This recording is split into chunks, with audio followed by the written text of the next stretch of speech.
Assalamualaikum warahmatullahi wabarakatuh. Halo, kembali lagi dengan saya Wulan dari Fakultas Ilmu Sosial Universitas Al-Irsyad Cilacap.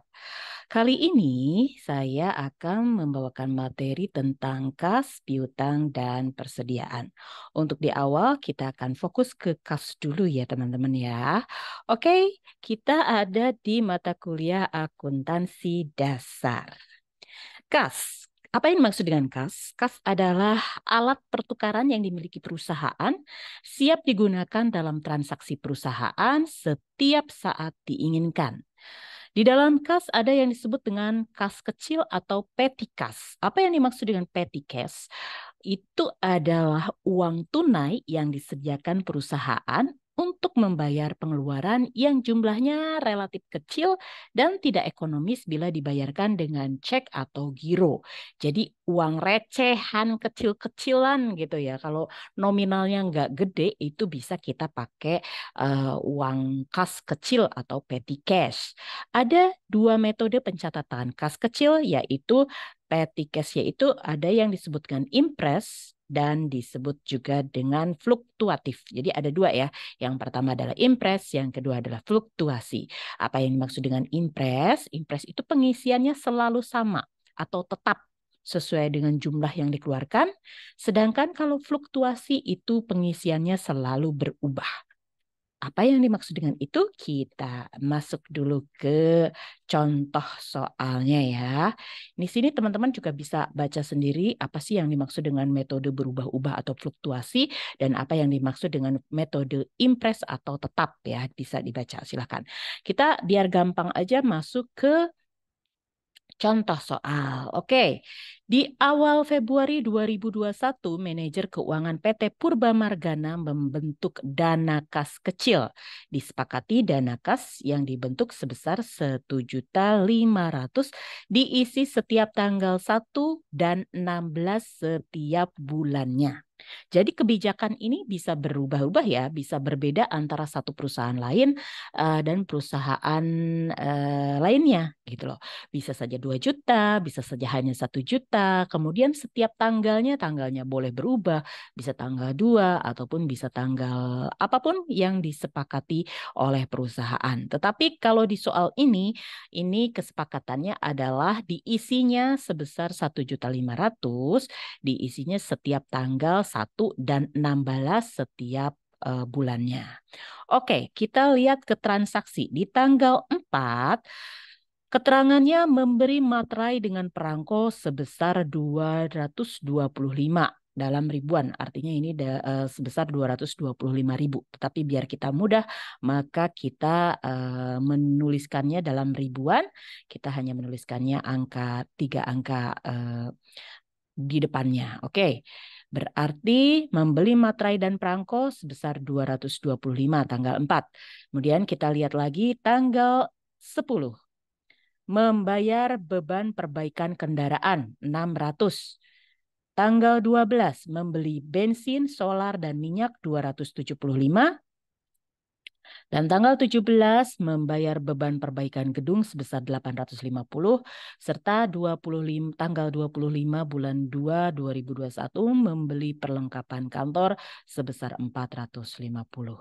Buatlah jurnal umum untuk kas kecil dengan metode impress dan fluktuasi.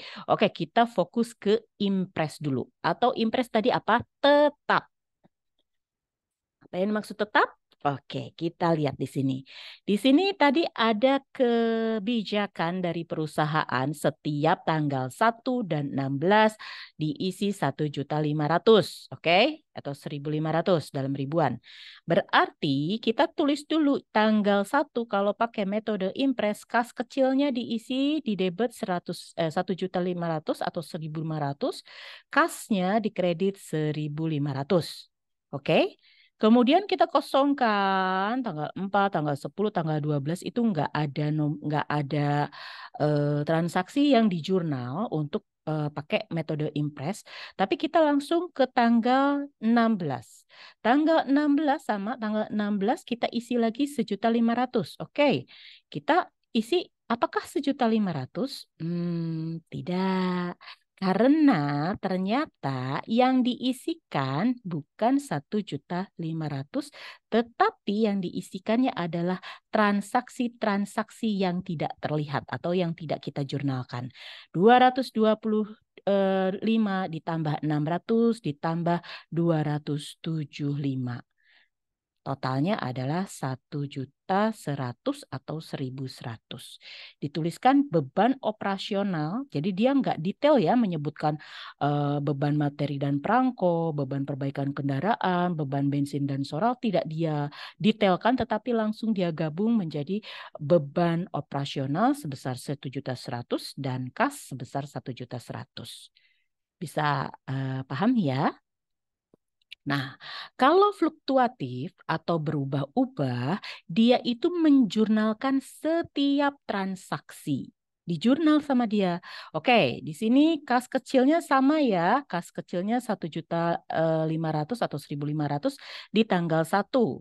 Kemudian yang dikreditkan adalah kas 1.500.000 atau 1.500.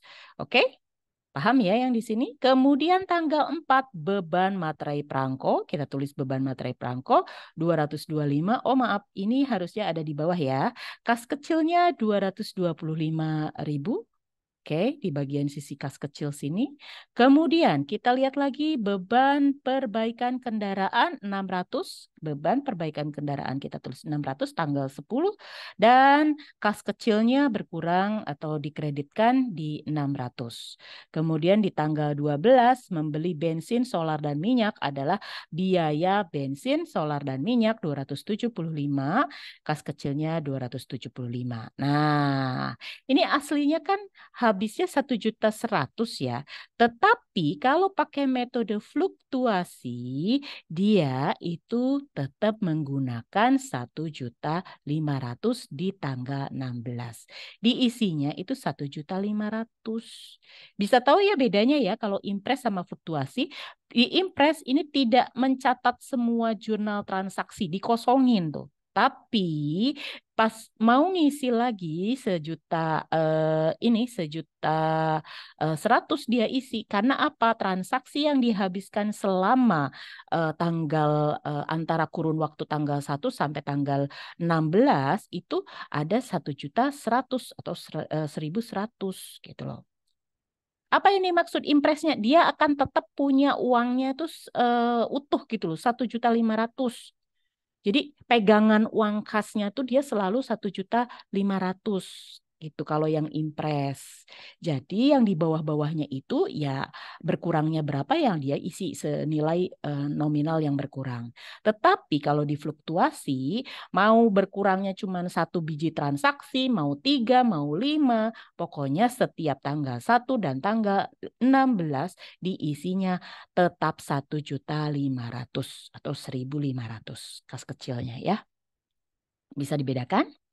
Oke, kita lanjut ke tanggal 17 dan 25 di metode impres 17 dan 25 ini sama-sama tidak ditulis, dikosongkan. Tetapi di tanggal satunya pada saat dia harus mulai mengisi lagi uang, jadi dia mau ngisi lagi uang petty cash atau kas kecil, dia itu tidak mengisi 1.500.000, tidak juga mengisi 1.100.000, tetapi yang dia isi adalah 1.300.000. Dari mana beban operasionalnya? Dari 850 ditambah 450. Paham ya? Kemudian berbeda dengan metode fluktuasi. Kalau fluktuasi seperti yang tadi kita sudah kerjakan, itu semua transaksi ditulis, gak ada yang dikosongkan. Jadi tanggal 17 di sini adalah membayar beban perbaikan gedung sebesar 850, maka jurnalnya adalah beban perbaikan gedung 850, yang dikreditkan adalah kas kecilnya berkurang sebesar 850. Paham ya? Oke, kemudian di tanggal 25 membeli perlengkapan kantor, berarti perlengkapan kantornya bertambah 450 dan kas kecilnya berkurang sebesar 450. Seperti ini jurnalnya di tanggal 25. Oke, di tanggal 1 bulan 3 Saat kita menggunakan metode fluktuasi, maka kas kecilnya kita tambah lagi 1.500.000 atau 1.500 dalam ribuan. Bisa dipahami ya teman-teman ya. Jadi ini transaksi berapapun kalau pakai metode fluktuasi setiap tanggal 1, tanggal 16 maka bertambah 1.500.000. Begitupun juga di bulan berikutnya tanggal 1. Nah, nanti ini akan bertambah lagi di tanggal 16 bulan 3 sebesar 1.500.000. Berapapun transaksi yang ada. Seperti itu ya teman-teman ya. Nah, kalau yang impres, dia tetap uangnya itu menjaga di 1.500.000 atau 1.500 dalam ribuan. Jadi, meskipun ada berapa transaksi apapun di sini, dia mengisinya tuh senominal yang habis. Kalau habisnya 2.300, ya ditulisnya beban operasional 2.300, kasnya 2.300. Terus saja kayak gitu. Jadi ini tidak pengisiannya berbeda, tapi di sini dikosongkan. Dia tetap menjaga uangnya agar tetap nominal uang petty cash-nya itu dia tetap di 1.500.000 gitu. Paham ya? Kalau yang ini fluktuasi berubah-ubah. Nah, kita lihat di sini pembentukan kas kecil 1.500.000 sebetulnya aslinya dikurangi 225, dikurangi 600, dikurangi 275. Dan berkurangnya jadi diisi kembali jadi 1.100.000. Dikurangin lagi 850, dikurangin lagi 450, diisi lagi 1.300.000. Jadi saldo akhirnya adalah 1.500.000. Dia tetap mempertahankan si 1.500.000. Sedangkan kalau di fluktuasi, di sini kita lihat 1.500.000 dikurangi 225, dikurangi 600, dikurangi 275, ditambah lagi 1.500.000 dikurangi 850, dikurangi 450, ditambah lagi 1.500.000, maka saldo totalnya 2.100.000. Mana yang paling baik? Tidak ada yang paling. Jadi ini tergantung kebijakan perusahaan. Mau pakai impres ataupun fluktuasi. Itu diperbolehkan. Tetapi kalau dari awal tahun sudah pakai impres, maka sampai akhir tahun periode tersebut diharapkan itu menggunakan metode yang sama. Jangan mencela-mencele. Jangan pindah-pindah dari impres jadi fluktuasi, dari fluktuasi jadi impres. Jangan seperti itu karena nanti akan membingungkan. Jadi terserah, keputusannya ada di tangan teman-teman yang punya perusahaan gitu. Silakan itu didiskusikan lebih suka pakai metode impres atau fluktuasi. Oke, segitu penjelasan dari saya sementara. Nanti kita akan bersambung ke part berikutnya ya. Terima kasih atas perhatiannya. Assalamualaikum warahmatullahi wabarakatuh.